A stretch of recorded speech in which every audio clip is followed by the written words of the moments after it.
যোৰহাট জিলাৰ চেলেংহাটৰ এটি আখৰিৰ সাংস্কৃতিক অনুষ্ঠান উৰ উৰ উৰ অভ্ৰপেটি উৰ সামাজিক সাংস্কৃতিক অনুষ্ঠানৰ আস্থাৰ দিন 2020 উদযাপন ভাৰত ৰত্ন বিশ্ব বৰেণ্য শিল্পী ডক্টৰ ভূপেন হাজৰিকাৰ দেৱৰ নৱম মৃত্যু তিথি চেলেংহাটৰ উৰ উৰ উৰ অভ্ৰপেটি উৰ সামাজিক সাংস্কৃতিক অনুষ্ঠানে দিনজোৰা কাৰ্যসূচীৰে অনুষ্ঠিত কৰে। পুৱা 9 বজাৰ পৰা আৰম্ভ হোৱা অনুষ্ঠানটোত প্ৰথমে হাতগছি বন্তিৰে শিল্পীগৰাকীক শ্ৰদ্ধাঞ্জলি জনায়।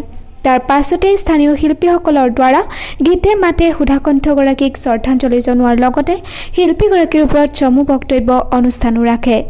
আৰম্ভণিৰ পৰা বিশ্ববৰেণ্য শিল্পীগৰাকীৰ আস্থাৰ দিনটোক অতি জাকজমকতাৰে উদযাপন কৰা অনুষ্ঠানটোৱে COVID-19ৰ কাৰণে চৰকাৰে বান্ধি দিয়া নীতি নিয়ম ৰক্ষা কৰি এইবাৰ অনুষ্ঠুপীয়াকৈ আয়োজন কৰিছে বুলি অনুষ্ঠানটোৰ সভাপতি কাজু গগৈয়ে সাংবাদিকৰ আগত জানিবলৈ দিয়ে। চেলেংহাটৰ পৰা দেৱ বিকাশ দত্ত ৰিপৰ্ট খবৰ 24/7।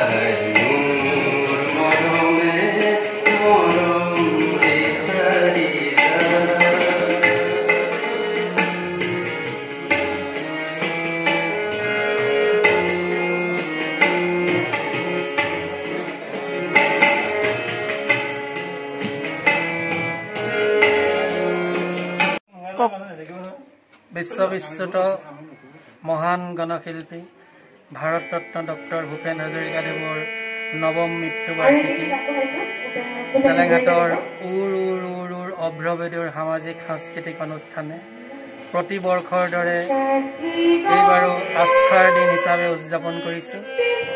যিহেতু মহান গণশিল্পীগৰাকীয়ে নিজেই কৈ গৈছে, মোৰ গান হওক বহু আস্থাহীনতাৰ বিপৰীতে এক গভীৰ আস্থাৰ গান। প্ৰাৰম্ভিক বৰ্ষৰ পৰাই উৰ উৰ উৰ উৰ অভ্ৰপেটিৰ সামাজিক সাংস্কৃতিক অনুষ্ঠানে আস্থাৰ দিন হিচাপে এই অনুষ্ঠান অনুষ্ঠিত কৰি আহিছে।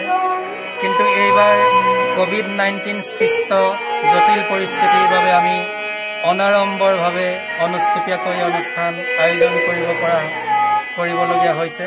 তাৰ বাবে সংস্কৃতিপ্ৰেমী সদৌতি ৰাইজৰ ওচৰত কোটি মাৰ্জনা বিচৰাৰ লগতে আমি আশা কৰিছোঁ অতি সোনকালে যেন COVID-19ৰ এই জটিল পৰিস্থিতি হাম কাটক আৰু অহা বৰ্ষবোৰত আমি যেন পাৰ হৈ যোৱা বৰ্ষবোৰৰ দৰে আড়ম্বৰপূৰ্ণভাৱে উলহ মালহেৰে অধিক জাকজমকীয়াভাৱে এই মহান অসমীয়া জাতিৰ পুৰোধাগৰাকীৰ মৃত্যুতিথি উলহ মালহেৰে যাতে উদযাপন কৰাব পৰাৰ পৰিৱেশ আহক, এই মুহূৰ্তত আমি তাৰেই কামনা কৰিছোঁ।